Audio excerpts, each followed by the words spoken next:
Netflix's The Witcher is having a hard time forging a separate identity for itself. That's to say, when it's not being compared with Game of Thrones, it's mostly trying to escape the shadow of the chart-topping video games that led up to it. But does it have to? We think not. In fact, we'd love to see more references to the games. Speaking of, today's video will be discussing the similarities between the two. First up, they didn't alter Geralt's appearance too much. In our opinion, one of the major reasons why the show calls the games to mind is Geralt himself. He's almost a spitting image of his video game counterpart. We said almost because of the beard, the scar, and a handful of other differences that we'll come to in a few minutes. At the moment, let's focus on some of their similarities. To begin with, both Geralts have white locks down to their shoulders, which according to the lore is because of the loss of pigmentation during the character's trials to become a Witcher, and not, as Torek puts it in the show, from his mother F-wording a snowman. Next, we have the yellow eyes, which although it looks like the character's got a bad case of jaundice, is also from the added experimentation to turn him into a seasoned monster hunter. As for their personalities, the two Witchers are quite alike as well. That is, in terms of their charm, confidence, and stoicism. The only exception being that Cavill's character is a tad more stoic than Doug Cockler's video game one, who, if you know a thing or two about the gameplay, likes to joke around a little. Lastly, both of them have a booming voice and defined muscles. For those of you who might argue that Cavill's Geralt is burlier than the one in the games,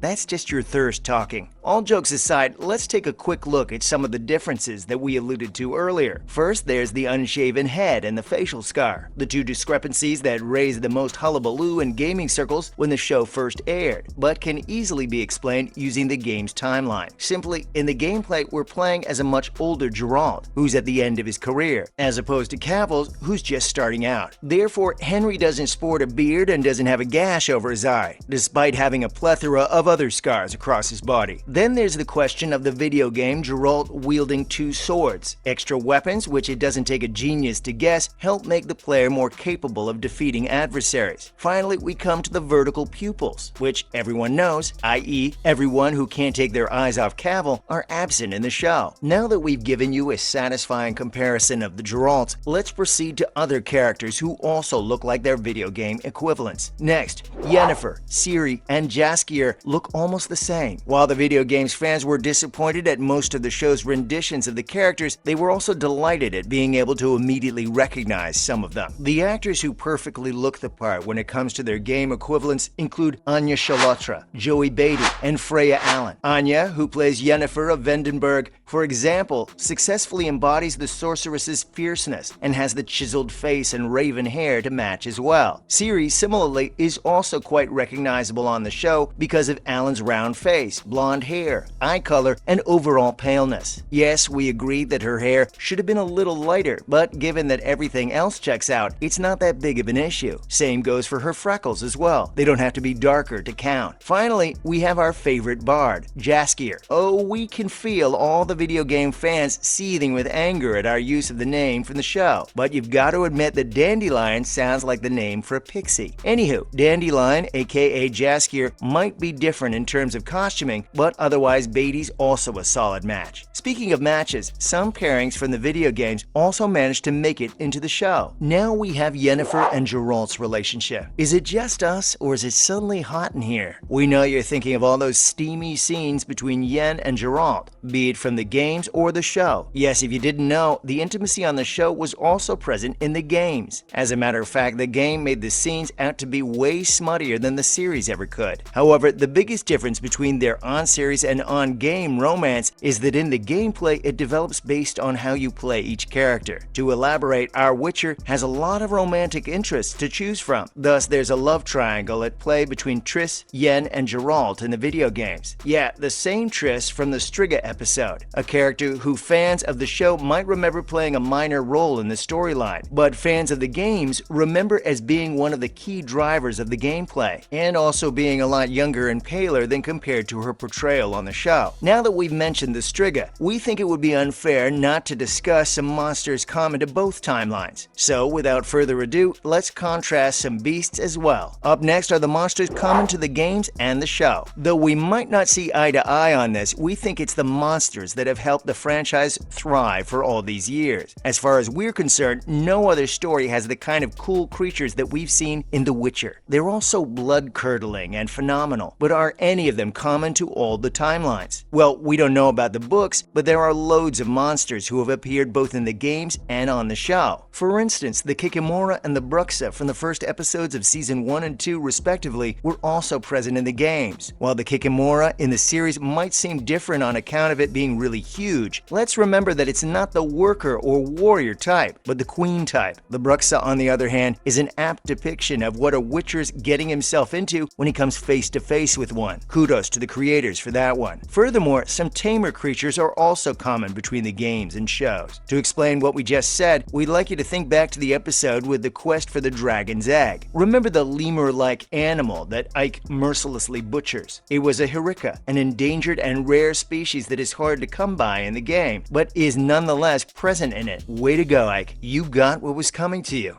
Okay, we know what you're thinking. We didn't talk about the Striga back there. That's because it deserves a contrast of its own. Let's get into it, shall we? And now, the Striga sequence was copied frame by frame. While they might have given the Striga a different appearance to set the sequences a wee bit apart, everything else is exactly the same. From Geralt using Ostrit as bait to him using those chains like a lasso, it's like looking at the same thing in different resolutions and styles. We know that some of you are going to differ from us on the similarities because of Miss Striga looking like a donkey with a weave on and her constant screeching on the show. But come on, you can't expect them to reiterate that gorilla-like creature from the game. They need to make things seem a little more appealing to retain their audiences. If showrunners had to strictly stick to the source materials, Peter's Tyrion Lannister would look like a squashed grape. Also, we don't know if you've ever read up on this or not, but uglier characters are really hard to pull off on screen. There. Don't be mad at us. Instead, look at this next comparison that is the best example of fan service, if we've ever seen one. Finally, they retained the bathtub scene. Oh lord. Just speaking about this scene is making our hearts race. We can't help it. Both the video game rendition and the show's reiteration of it